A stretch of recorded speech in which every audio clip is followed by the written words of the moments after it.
આજ વહેલી સવારે 4 વાગ્યાના અરસામાં અડાલજ પોલીસ સ્ટેશનમાં એક અપહરણની ફરિયાદ જાહેર થઈ છે।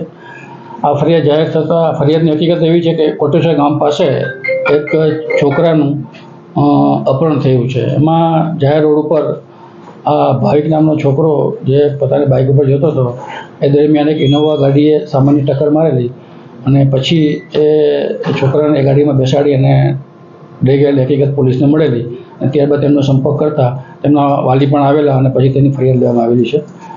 આ હકીકત મળ્યા બાદ પોલીસ કામે લાગેલી અને એવું જાણવા મળેલું કે આ ભાવિક નામનો જે છોકરો છે એને પાયલ નામની છોકરી સાથે થોડા દિવસ પહેલાં મેરેજ કરેલા હતા, પરંતુ આ પાયલ નામની છોકરીને તેમના જે મામાનો દીકરો છે કલ્પેશ મોહન ચુનારા તેની સાથે મેરેજ કરવા હતા।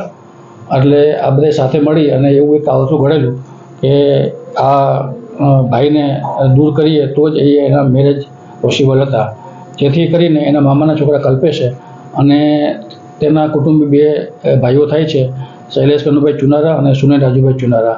આ ત્રણેય જણાએ આ ભાઈનું અપહરણ ત્યાંથી કરી અને ત્યાંથી ઉઠાવી ગયેલા હતા અને આ બાબતની ફરિયાદ જાહેર થયેલ છે અને એની પત્ની જે છે પાયલ એ પણ આમે સામેલ હતી।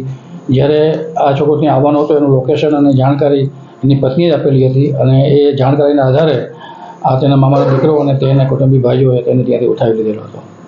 સાહેબ, ગઈકાલથી જે ફરિયાદ નોંધાઈ છે, પરિવારવાળા અહીંયા આવે છે, પરિવારવાળાનો આક્ષેપ એ પણ છે કે પોલીસે હજી સુધી કોઈ કાર્યવાહી કરી નથી ને છેલ્લે મારો છોકરો મરી ગયો। ના, જે ફરિયાદમાં જેના નામ બહાર આવતા હતા કે આ લોકોએ આનું અપહરણ કરેલું છે તે ત્રણ આરોપીઓને પોલીસે હસ્તગત કરી લીધા છે અને જે તેની પત્ની હતી પાયલ, જેનો પણ આમાં રોલ છે, તેને પણ પોલીસ હસ્તગત કરેલી છે।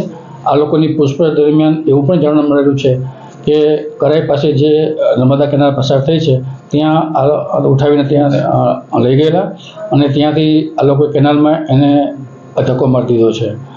એ જાણકારી પછી પોલીસ તુરંત જ ફાયર બ્રિગેડને બોલાવી અને આજુબાજુના તરવૈયાને પણ બોલાવી અને જો કેનાલમાં બોડી અથવા જીવતો અથવા